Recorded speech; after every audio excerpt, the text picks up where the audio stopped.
Les trois sorciers de Smart Bourse sont avec nous comme chaque troisième vendredi du mois pour décrypter cette échéance mensuelle sur les marchés avec l'expiration de différents produits dérivés. Aujourd'hui, une échéance mensuelle un peu compliquée. On en parle avec Romain Daubry, bien sûr, consultant pour Bourse Direct et cofondateur de l'Atelier des Options. Bonsoir Romain. Bonsoir Gérard. Jean-Louis Cussac avec nous en plateau, formateur et trader chez Perceval Finance Conseil. Bonsoir Jean-Louis. Bonsoir tout le monde. Et à distance avec nous, Philippe Béchade, le président des Éconoclastes et rédacteur en chef de la Bourse au quotidien également. Bonsoir Philippe, merci beaucoup d'être avec nous, merci à vous trois. Bilan d'une échéance, je le disais, compliquée, ça fait peut-être des mois qu'on n'a pas eu une échéance aussi compliquée, une fin d'échéance particulièrement compliquée et nerveuse, Romain. Oui, on oubliait que les marchés pouvaient baisser aux États-Unis. Parfois ça arrive. Parfois ça arrive, et cette fois-ci c'était la bonne, si je puis dire, parce qu'on avait connu des événements techniques d'avalement baissier en hebdomadaire, la bougie de la semaine qui englobait la bougie de la semaine précédente. En haut de marché, on craignait le pire. Ça a été le cas 3 fois d'affilée sur le Nasdaq avant que ça crée un mouvement de consolidation un peu plus marqué. Il y a pas mal d'éléments qui expliquent ça à mon sens. Pour ce qui est de l'indice parisien, on a clôturé cette échéance avec une baisse de 215 points.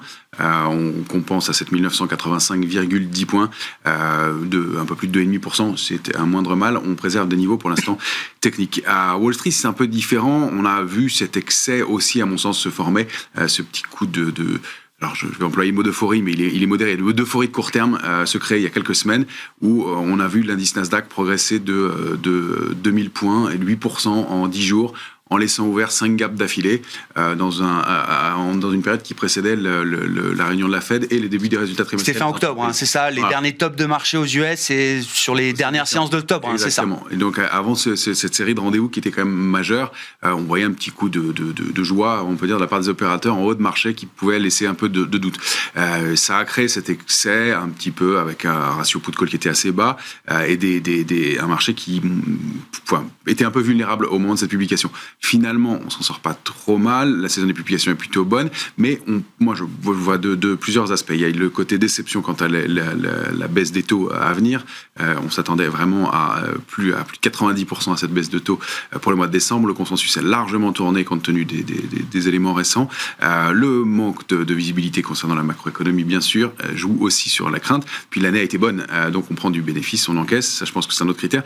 Il y a un autre élément aussi qui joue à mon sens, c'est que il y a tout l'aspect trading qui alimente la liquidité du marché.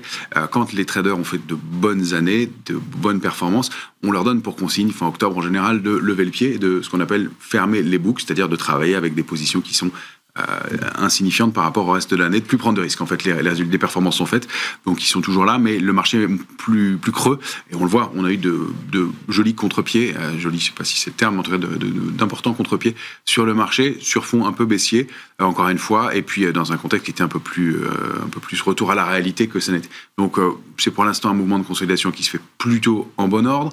On teste quand même des niveaux d'alerte qui sont un peu gênants sur le DAX, sur le S&P aussi. On rompt avec des niveaux et des niveaux techniques importants comme le point bas du mois d'octobre qui avait systématiquement été préservé sur tous les indices statistiquement depuis 50 ans, dans 90% des cas. Donc c'est quand même pas un signal, voilà, mais on a eu une année aussi un peu exceptionnelle par certains côtés, donc il est normal que le marché fasse pas toujours la même chose. Voilà, c'est le cas. Ça reste, à mon sens, assez canalisé, marché un peu creux, un intérêt qui est relativement faible, des opérateurs qui sont en retrait, puis il y a ce consensus qui pour moi est un put sur le marché pour l'instant qui permet d'éviter, à mon sens, à court terme des risques majeurs, c'est que tout le monde appelle de ses voeux une baisse de 10 à 15% des indices pour pouvoir re-rentrer. Donc on sait ce qu'on n'a pas encore fait. Ce qu'on n'a pas encore sur le S&P, on doit être à moins 5 et le Nasdaq à moins 8 peut-être autour depuis les tops de fin octobre. Exactement. Et donc on sait qu'en général, quand ce comportement est déclaré, annoncé, c'est que bien les opérateurs ont débouclé des positions, ils ont fait du cash, ils sont prêts à rentrer dans le marché. Donc on n'a pas un marché qui est tout en haut, où tout le monde est surinvesti et où tout le monde est euphorique en expliquant que tout va bien. On a même abordé la publication d'NVIDIA avec un peu plus de prudence que d'habitude. On avait perdu 15% avant la publication et on n'avait pas un ratio put-call qui était euphorique à 0,20, 0,25 comme on a pu le voir par le passé. On était à 0,60. C'est optimiste, mais c'était pas délirant. Et puis la position ouverte sur NVIDIA avait beaucoup baissé aussi. On peut rappeler qu'au mois de mai, il y avait 5 millions de contrats d'options ouverts sur l'échéance en cours sur NVIDIA. Je parle que de l'échéance mensuelle, pas des échéances plus courtes. 5 millions de contrats d'options, c'est monstrueux. Il n'y en avait plus que 2,5 millions au cours de cette échéance-là. Donc il y a moindre prise de risque, moindre prise de position qui explique aussi des décalages un peu plus rapide, un peu dans le vide aussi.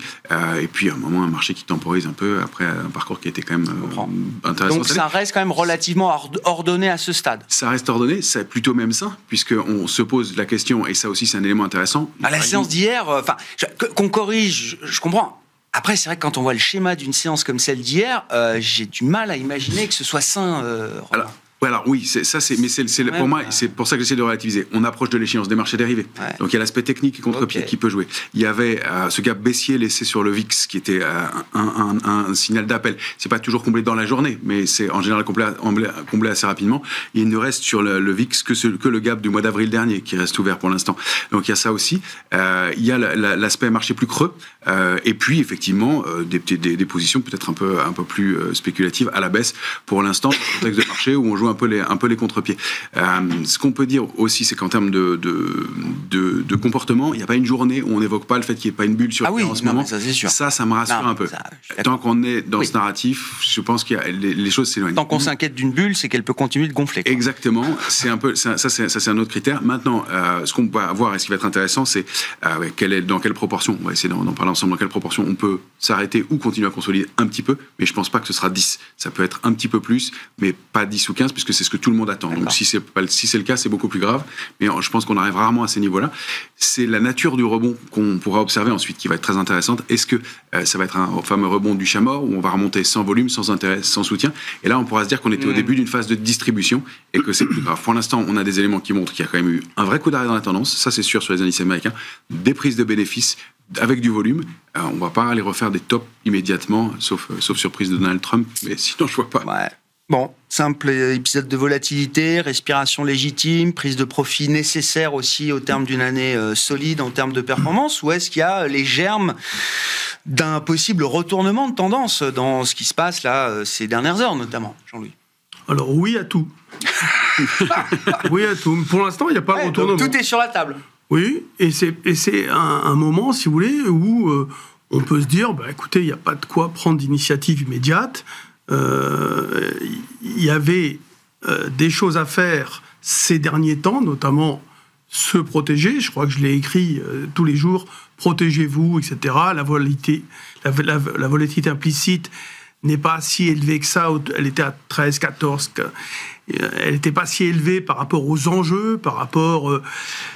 Il y a eu derrière cette série d'alertes sur les valorisations de l'IA. D'ailleurs, les valeurs avaient déjà bien reculé, notamment Nvidia avant les publications. Il y avait déjà des moins 10, moins 20 sur les Max 7, bien sûr. Donc, les précautions ont été prises tout de même. Et d'ailleurs, on voit que ça a fortement reculé hier d'une manière assez incroyable. En effet, moi, je trouve, mais bon. Ah ouais, non, mais quand vous êtes sur le marché, je peux vous dire que ça vous fait mal. Hein. Oui. Ouais, vous savez, à un moment donné, j'ai vendu le futur et je vends des poutres. Je suis tenté à un bon repli de me dire, bon, qu'est-ce que je fais? Je rachète mon fut. Et je me suis dit, c'est pas sain tout ça. J'ai écrit que c'était pas sain. Je vais pas racheter mon futur. Quand je me suis retrouvé à 6540, je me suis dit, waouh! Non, mais il faut que les gens se rendent compte que, même si on est habitué, moi ça fait quand même 45 ans que je fais ça, mais où on se dit, waouh, je l'ai rêvé, le marché l'a fait, quoi, enfin, où je l'ai cauchemardé. Et donc, non, c'est chaud, quoi. Et puis aujourd'hui, bon, ça se calme. On voit sur le marché en France, j'ai vu qu'ils venaient payer des valeurs sur lesquelles les investisseurs n'étaient pas susceptibles de prendre des bénéfices pour payer de la casse, parce qu'ils ont acheté, là, aujourd'hui, des valeurs qui étaient déjà à la casse, comme Pernod Ricard, qui étaient en hausse, le secteur, on va dire. On rachète les losers, quoi. Ouais, et c'est ce que je me suis dit. Je me suis dit, tiens, ils sont prudents, quand même.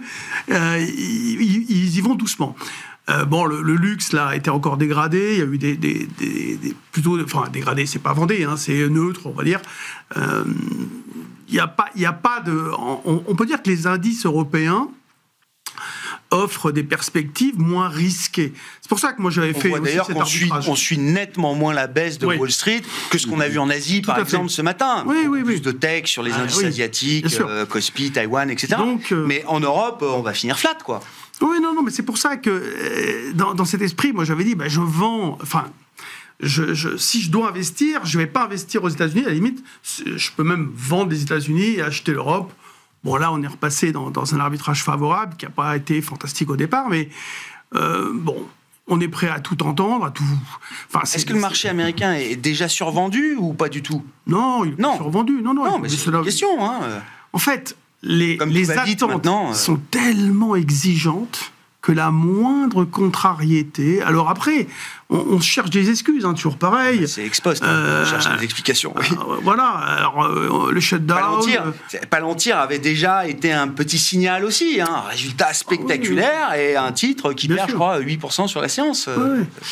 En fait, bon, ben là, ils sont pas très contents parce que, évidemment, mais l'histoire de la baisse des taux d'intérêt, ça fait un bout de temps hein, qu'on savait que la Fed ne baisserait pas ses taux en décembre on n'en sait toujours rien. En tout cas, on sait depuis un moment que c'est très partagé, que c'est un close call, qu'il y a du pour et du contre, et que oui, un jour c'est dans un sens et le lendemain c'est dans l'autre. Quoi. C'est plutôt à cause du shutdown qui a duré très très longtemps, c'est le record. Les statistiques, la Fed a dit qu'ils étaient très data dépendants. Donc ça veut dire que là, ils n'avaient pas de data, ils n'avaient pas d'informations, et on sait qu'ils vont les avoir d'une manière un peu... elles seront partielles, à certains moments, pas complètes.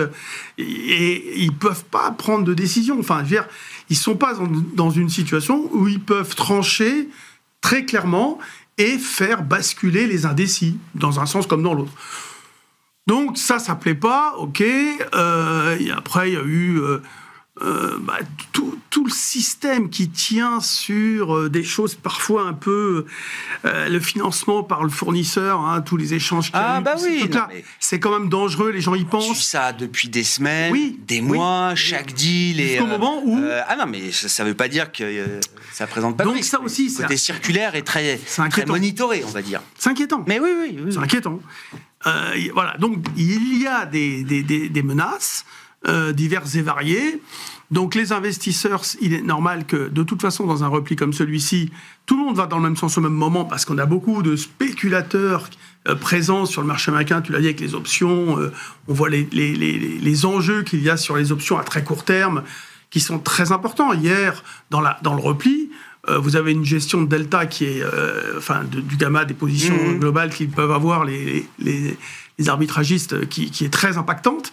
Donc vous avez un phénomène d'amplification du repli qui, sur le plan de la construction, sur le plan technique, est extrêmement important. Et là, il agit à plein.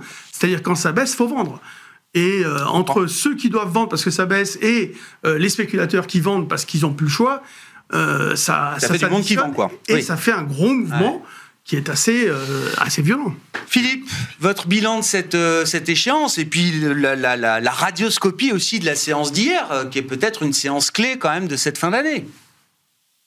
Ouais, clairement, c'est une séance clé, une séance pivot, un vrai tournant qui survient alors qu'hier on n'a eu qu'un chiffre et difficile à interpréter concernant l'emploi américain. Mais je dirais que le marché était mûr pour ce genre de décrochage, parce que ça fait en fait maintenant presque 3 semaines que les marchés ignorent le krach rampant du marché obligataire japonais. Je pensais que vous alliez me parler du krach des cryptos, mais parlons du krach obligataire japonais. Alors effectivement, ça m'intéresse d'autant plus. Enchaîner là-dessus, puisque quand on parle de crypto, on parle effectivement d'actifs extrêmement sensibles à la liquidité. Et qu'est-ce que signifie le krach rampant au Japon ? C'est une envolée des taux longs qui ont battu tous leurs records historiques, au-delà de 3,36, 3,38. Sur le 30 ans, on est monté à 3,84. Sur le 40 ans, ce sont des émissions qui existent depuis l'an 2000, donc on n'avait pas... d'antériorité, on se retrouvera sur du 10 ans des taux à 6% à la fin des années 80. Mais là, clairement, avec des plus 15, plus 20 points en une poignée de séances, on est sur des ordres de variation du marché japonais qu'on n'a pas vu depuis 30 ans. Et il y a un lien très direct pour vous entre ce qui se passe sur le marché obligataire au Japon et le reste des marchés mondiaux, à commencer par le marché leader américain. Je sais bien que tous les marchés globaux sont sont connectés d'une manière ou d'une autre. Mais on peut se dire que la dette japonaise, bon, c'est très domestique, c'est traité par les banques japonaises, et que de là à faire baisser Nvidia, je sais pas, du pic au creux de 7 ou 8%, c'est peut-être aller un peu vite en besogne. Et d'ailleurs, je n'ai pas été trop vite en besogne, puisque je ne l'ai pas dit. Oui, non, d'accord. Par contre, ce qui est certain, c'est que le carry trade est le mécanisme par lequel le système financier se finance à bas coût, et s'est financé à très bas coût pendant plus de 30 ans, avec des taux à 10 ans qui étaient entre 0 et 0,25, passé négatif en 2020-2021 à moins 0,30, et maintenant on est à 1,80. Autrement dit, l'argent pas cher, il n'est plus au Japon. Donc le mécanisme du carry trade consistant à emprunter pas cher, et aujourd'hui à 30 ans, si on est à 3,25, 3,30, évidemment, ce ne sont plus des taux cadeaux, c'est 300 points de plus qu'il y a 3 ans. Novembre 2022, on était à 0,50, 0,60 sur des taux longs japonais. On est maintenant 280 à 300 points plus haut. Autrement dit, ceux qui avaient utilisé le yen comme source de financement, aujourd'hui, quand ils se disent non, il faudrait que je retrouve des liquidités pas chères, eh bien, elles ne sont plus au Japon. Donc ça raréfie la liquidité. D'où le plongeon des cryptos, qui sont les plus sensibles à la liquidité, voire la sur-liquidité, parce qu'on va sur les cryptos quand on a acheté un petit peu tout ce qui était prioritaire par ailleurs. Et on a donc maintenant un Bitcoin qui perd, je crois que c'est 35% sur ses sommets de fin octobre. Le Bitcoin, à l'instant, il vaut 82 800. Voilà, on a un Ethereum à moins de 2700, donc voilà, c'est 45% de repli. Donc des replis de cet ordre-là, oui, dans le monde des cryptos, ça commence à s'apparenter à un crack. Tous les leviers sont en train de voler en éclats, on réduit par tous les moyens, et un palier enfoncé déclenche de nouveaux programmes de vente. Donc oui, les cryptos sont peut-être le canari dans la mine, et tout ce qui était acheté avec effet de levier est en train aujourd'hui d'être balancé, et je pense que les positions sont tellement gigantesques que c'est probablement pas terminé. Bon, où va le Bitcoin, Romain? Vous êtes venu avec le beau graphique du Bitcoin en dollars, bien sûr. Et est-ce qu'effectivement, comme le suggère Philippe, est-ce que c'est un indicateur avancé, alors, d'une spéculation ou d'une surspéculation en partie générée par le retail américain, par les particuliers, qui est en train de s'épuiser? Est-ce que c'est un indicateur avancé qu'il faut prendre au sérieux pour d'autres actifs dans l'univers des marchés? Et il s'est comporté comme un indicateur avancé souvent. Donc effectivement, c'est peut-être... Vous disiez le mois dernier déjà. Effectivement. Ça manifestement pour l'instant est le cas, pas dans les mêmes proportions, mais il se passe quelque chose. C'est un actif qui est aussi beaucoup utilisé par les professionnels et par le trading des professionnels ou semi-professionnels, puisqu'en fait, il y a beaucoup de traders qui se sont aperçus qu'en appliquant leurs algorithmes de trading institutionnels dans les salles de marché au Bitcoin, ils avaient des histoires de marché qui étaient en 3 semaines ou un mois l'équivalent d'une année de bourse classique sur un indice. Donc, ils ont trouvé des terrains de volatilité importants. Donc, il y a eu aussi l'entrée de gros acteurs dans le marché, et puis des signes importants. Le Bitcoin a prévenu depuis le mois de juillet de désorientation avec ce triangle inversé qu'on voit probablement à l'écran, avec cet comportement de marché qu'on avait évoqué déjà plusieurs fois ensemble, qui indique de la désorientation. On attribue ce phénomène souvent au fait que les gros acteurs allègent du papier, créent un premier mouvement de baisse, puis enlève cette pression baissière. Donc souvent après un pic haussier, il commence à y avoir un premier mouvement de baisse, puis on enlève la pression baissière. Ça permet d'aller former rapidement un nouveau plus haut, et ça c'est le début. Parce que le retail achète ce creux. Parce que le retail achète ce creux, effectivement. Et donc ça permet d'aller former un nouveau plus haut, en général avec des volumes plus faibles. Puis on a une deuxième vague de baisse un peu marquée, qui est un peu plus gênante, qui commence à permettre de dessiner cette structure en porte-voie ou triangle inversé, qui fait qu'on fait des sommets, des plus hauts de plus en plus hauts, et des plus bas de plus en plus bas à la fois. Ce manque d'harmonie, ce signe de manque d'harmonie dans le marché est en général à prendre avec du comme un warning au sérieux. Oui. Et ça se termine statistiquement 9 fois sur 10 par un mouvement de baisse marqué. Donc c'est une figure assez fiable. C'est une figure assez fiable. Alors elle est fiable, mais elle est compliquée à travailler puisqu'elle n'a pas de borne propre, dans la mesure où justement on fait des plus hauts de plus en plus haut et des plus bas de plus en plus bas. Tout ce qui manque d'harmonie en analyse graphique, c'est un warning, un signal.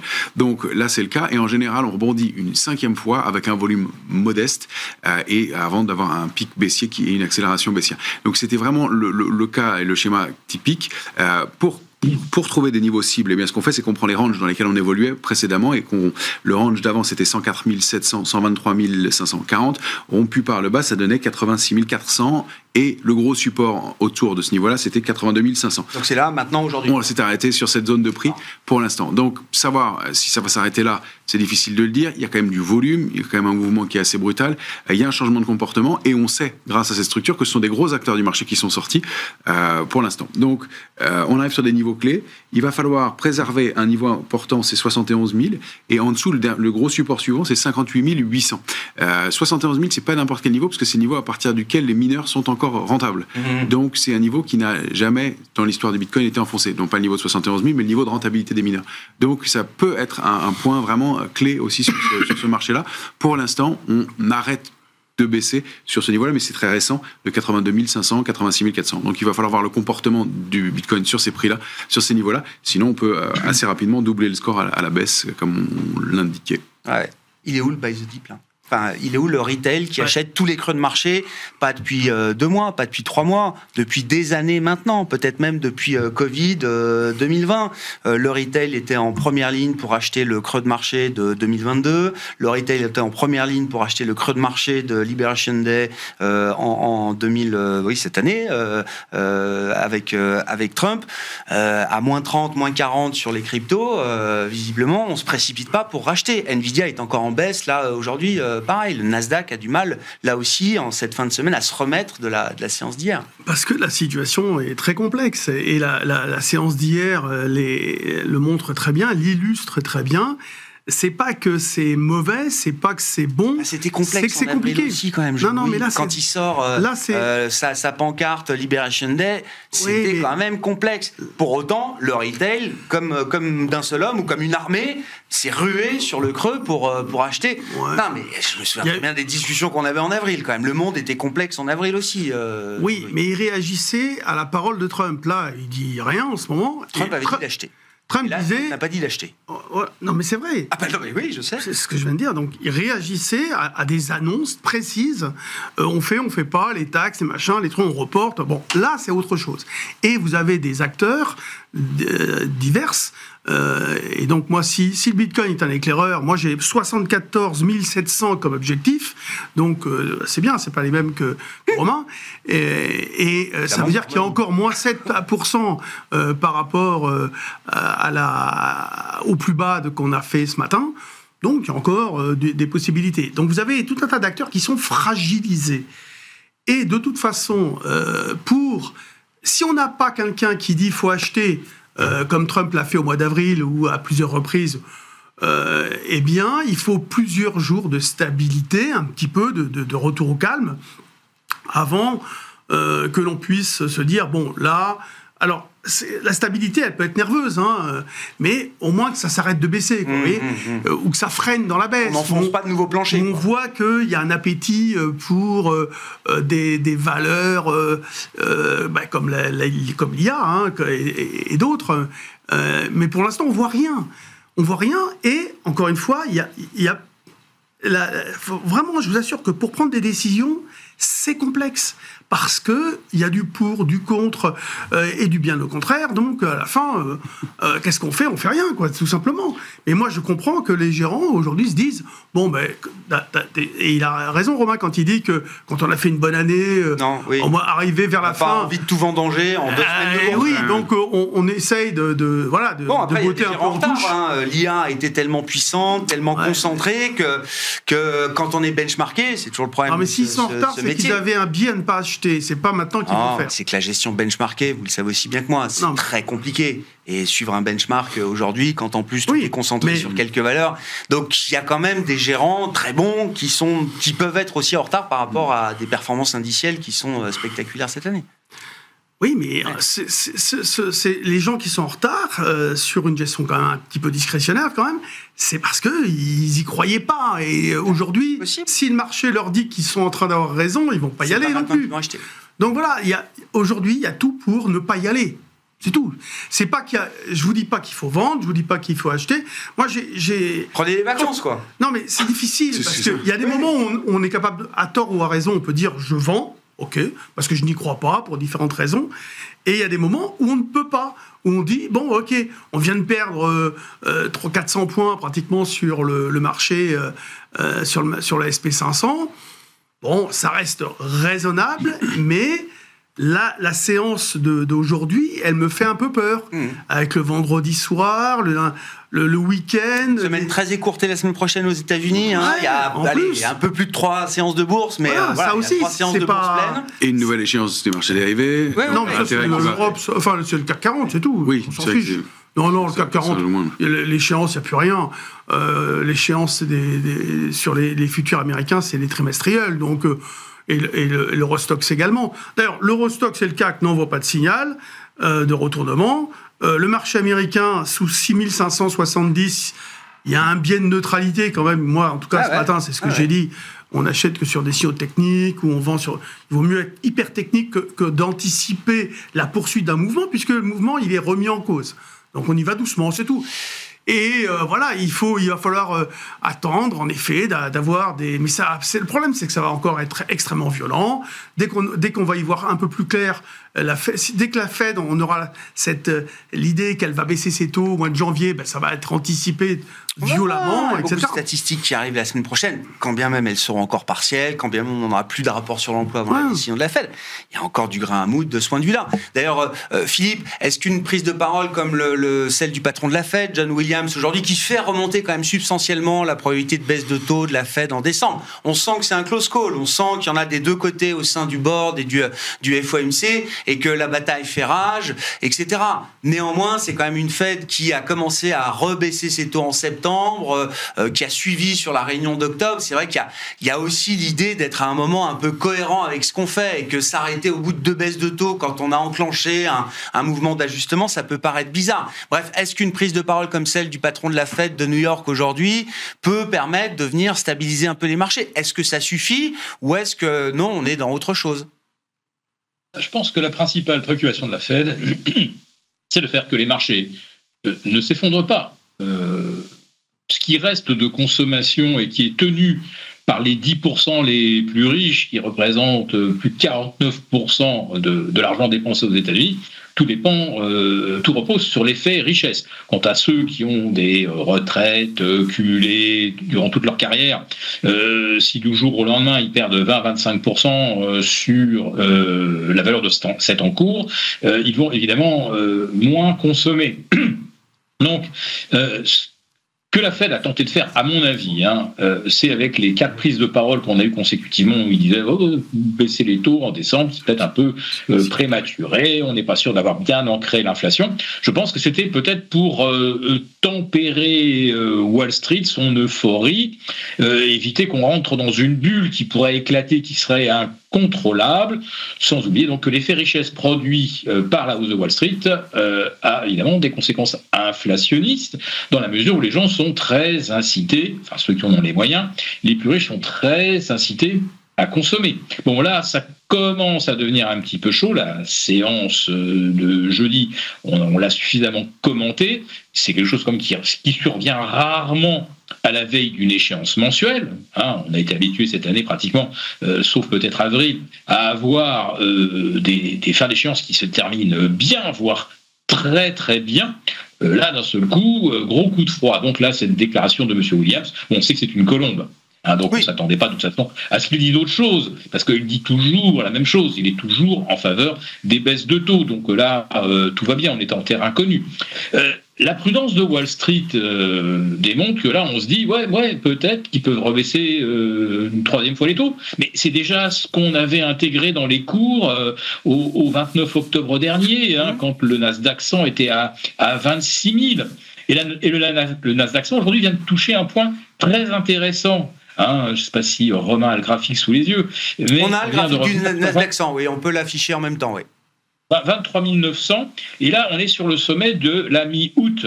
Donc voilà, ex-résistance peut devenir effectivement un support. Ça serait pas mal, je pense que ça rassurerait un petit peu, mais globalement on est sorti de la tendance haussière, et comme je le dis, les leviers n'ont pas fini d'être réduits, et je l'ai dit aussi, la liquidité n'est plus vraiment là. Donc peut-être qu'aujourd'hui ce sont vraiment les fondamentaux qui vont devenir les vrais drivers du marché. Est-ce que une troisième baisse de taux change quelque chose à la dégradation de l'activité dans la plupart des secteurs, comme l'ont observé les Fed d'Atlanta, la Fed de Saint-Louis, tous ont dit chez nous ça ralentit. Alors évidemment, si vous allez dans la Silicon Valley, là on est sur les 1400 milliards de projets d'investissement d'OpenAI, donc là ça va encore très très bien. Mais je pense que le fondamental va d'un seul coup ramener les marchés à la réalité. Et par fondamental, de quoi est-ce que je parle exactement ? Quand vous écoutez Jensen Huang, donc voilà, c'est merveilleux, Nvidia a le carnet de commandes plein jusqu'en 2026, les clients n'achètent que le dernier modèle le plus cher, c'est merveilleux. Mais ce que l'intelligence artificielle a détecté dans la publication de Nvidia, c'est qu'il commence à y avoir des impayés ou des retards de paiement, où le prix de location des GPU est en train de baisser. Et la dernière génération de puces, de GPU Nvidia, elle n'a pas été amortie du tout. Les gens passent déjà au Blackwell sans que la génération précédente leur ait permis de générer des revenus et encore moins de profits. Donc il y a quand même des fragilités dans les bilans annoncés, mais il y a surtout quelque chose qui est énorme, qui est l'éléphant dans le corridor, c'est que si vraiment Jensen Huang a raison, et qu'il y a 5 millions de GPU vendus d'ici fin 2026, il va falloir, pour les faire tourner, il va falloir l'équivalent de 20 ou 30. Oui, bien sûr, il y a la question ça fait partie des limites connues. Oui. Non, mais ça fait partie des limites connues à l'IA, la question de l'énergie et de l'approvisionnement énergétique. Romain, un mot rapide de votre graphique du Nasdaq 100, là, qu'est-ce qu'il faut retenir, effectivement, la situation technique ? Ce qu'il faut retenir, c'est les 23 932 points. Ouais. Donc, on est d'accord effectivement avec Philippe, il faut absolument préserver ce niveau-là. Pour l'instant, on est au sein d'un canal haussier de long terme qui a très bien fonctionné avec des petits débordements, notamment celui du mois d'avril par le bas, mais qui a bien fonctionné. On tentait de le déborder par le haut, on le réintègre violemment. Le message aussi, c'est qu'on est peut-être en train de former un avalement baissier en mensuel. La bougie du mois de novembre est peut-être en train d'englober celle du mois d'octobre. On n'est pas à la fin du mois, donc j'anticipe, mais c'est pour ça que je vous ai placé ce niveau de 25 190. Il faut non seulement clôturer au-delà du plus bas de la bougie précédente, de l'ouverture de la bougie précédente, mais au-delà de la médiane, parce que sinon ça ferait ce qu'on appelle une couverture en nuage noir. Dans les deux cas de figure, avalement baissier ou couverture en nuage noir, c'est pas un bon signal, et ça a l'air bien parti pour que ça se termine du mauvais côté. Donc il y a au moins un coup d'arrêt dans la tendance très probable sur le Nasdaq. Quelques autres graphiques, là on a beaucoup parlé de la volatilité, vous êtes venu avec le graphe de la volatilité américaine, l'indice VIX, volatilité implicite du marché américain, du S&P 500. Là aussi, il y a, vous nous disiez, encore un gap à aller chercher, un gap qui date de quand du mois d'avril, un gap début d'année, c'est ça, du Liberation Day, bien sûr. Un peu au-delà de 35, qui a été partiellement comblé, mais pas totalement. Et les gaps sont souvent comblés, même toujours comblés. C'est le seul actif au monde sur lequel tous les gaps soient comblés. Une leçon que j'ai retenue. Donc, c'est souvent le cas à court terme. Là, dans ce cas de figure, bien, ça n'a pas été le cas encore. Donc, il y a eu des gaps qui ont été un peu plus loin. En 2022, de mémoire, il y en avait un qui était resté ouvert assez longtemps, mais qui a fini par être comblé. Donc, ça, c'est à surveiller. Ce qu'on voit aussi, c'est cette structure qui m'inquiète un petit peu. Je vous ai fait un joli arrondi en bas de la volatilité. Il y a ce petit rounding bottom qui est possible. Donc, attention au débordement de 28,40. On pourrait accélérer. On a testé 2 points hauts récemment à 28,40 et on a buté contre ce niveau. Si on le déborde, ça peut être une accélération haussière de la volatilité, donc baissière pour les marchés. Un peu de prudence donc à avoir de ce côté-là. Il faut qu'on réintègre. On est quand même en alerte maintenant, à mon sens, sur la volatilité. Il faut qu'on réintègre ces niveaux de 23,35, 19,75 pour se détendre et invalider l'alerte qui est possible pour l'instant. En timing, j'y crois pas tellement, mais on a quand même cette possible structure en rounding bottom ou ta séance en deux mouvements. En timing, je serais plus prudent en début d'année. Parce qu'encore une fois, on va voir si c'était une phase de distribution vraiment qui se met en place. Ce serait aussi pas complètement illégitime. Je rappelle que le Nasdaq a quand même pris 200% depuis 2020. Donc, pouvoir digérer un peu, et qu'on sait que des gros fonds n'ont pas participé à ce mouvement de hausse. On sait que des acteurs majeurs sont sortis de ce mouvement de hausse. Donc, est-ce qu'il n'y a pas une phase de distribution qui se met en place? Et vous évoquez le réflexe acheteur des retail. Est-ce qu'il a été, peut-être qu'il a été là encore une fois, mais peut-être qu'il a été mis à mal par cette fois-ci un peu abîmé, des vendeurs qui sont plus lourds, plus forts, plus gros cette fois-ci, que de racheter dans des creux de marché qui font qu'on a moins de contrepartie en face de soi. Bon, il est urgent de ne rien faire, donc, Jean-Louis? Ah oui, toujours, bien sûr. Moi, la volatilité implicite, j'ai une analyse très différente de Romain, puisqu'elle évolue, en gros, hein, si on pouvait résumer, entre 0 et 1. C'est-à-dire que historiquement, elle est toujours entre 0 et 1. 8 au plus bas, et puis au plus haut, bon, ça peut être à 25, 30. Après, ce qu'on peut regarder, c'est la moyenne des pics de vol, la moyenne... la moyenne qui, aujourd'hui, est à 14, 15, alors qu'à une époque... Là, vous parlez quoi? Du marché... parisien, européen, d'accord. Vous savez, tous les indices en actions en Europe et aux États-Unis ont à peu près la même volatilité. Hein. Ça se joue là actuellement. Oui, la semaine dernière, moi je regardais, je suis pas tout le temps dessus, mais on était à 16 à peu près, 15,7. Là, elle a dû remonter un petit peu. Mais de toute façon, c'est normal que c'est pas un actif qui va progresser et sur lesquels les gaps sont intéressants. Pour moi, les gaps n'ont pas d'intérêt du tout, puisque de toute façon, encore une fois, c'est quasi borné. Même si parfois on peut trouver des trucs incroyables comme sur le pétrole, quand les prix étaient passés négatifs. Ouais. C'était 350 de vol implicite, un truc comme ça. C'était assez délirant. Non, le message de la vol implicite, c'est qu'il y a toujours de la méfiance sur les marchés. Et on pourrait considérer que tout n'est pas perdu, qu'il y a c'est pour ça que c'est compliqué, parce qu'on ne peut pas dire qu'il faut vendre. Moi, parfois, j'ai dit barrez-vous en fin 2019. Là, c'est pas le cas du tout. Et on pourrait rapidement, alors quand je dis rapidement, ça peut être à tout moment, parce qu'en fait, ça dépend de l'anticipation que vont faire, encore une fois, les investisseurs. Mais c'est quoi le potentiel catalyseur d'un mouvement? Alors, on peut en trouver plein à la baisse, plein à la hausse, mais le principal, ça va être encore une fois la baisse des taux d'intérêt par la Fed. Et si beaucoup l'attendent pour le début 2026, on pourrait considérer que peut-être on aura des anticipations, ou en tout cas, ça sera comme un rappel à chaque fois que les marchés vont se casser la figure. Oui, mais ils vont finir par rebaisser les taux d'intérêt, ça va remonter, etc. Oui, le bout, il est quand même installé là, que ce soit décembre, janvier. Bon, après, on peut ergoter. Ce sera plutôt janvier, mais... on verra. Ouais, enfin là, le consensus se trompe souvent. Mais... Paris je veux bien. Moi, je parie déjà sur le marché. Moi, je pense qu'elle est à la place. Pas toujours simple en ce moment. Allez. C'est pas toujours simple. Non, mais voilà. Donc oui, c'est une situation particulière. A priori, comme tu l'as dit sur le Nasdaq, c'est pas remis en cause pour l'instant la tendance. Donc l'idée d'acheter n'est pas stupide sur des replis. Il va falloir être hyper vigilant, chasser les opportunités, pas forcément porter trop longtemps.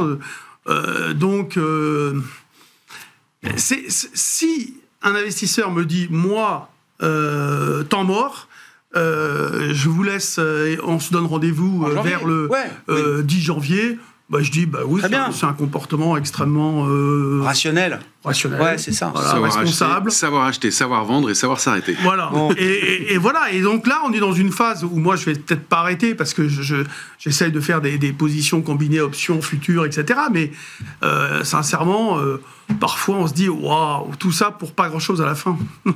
Moi, je dis que vous devriez vous arrêter. Ça fait 45 ans, Jean-Louis, maintenant. Mais j'aime ça. Bon, bonnes vacances, messieurs. Non, on se retrouve le 19 décembre, prochaine date d'échéance. Et ce sera la veille de notre break de fin d'année sur l'antenne de Bismart. Merci à vous trois, les trois sorciers de Smart Bourse. Avec nous chaque troisième vendredi du mois, Jean-Luc Hussac, Romain Dobry et Philippe Béchade.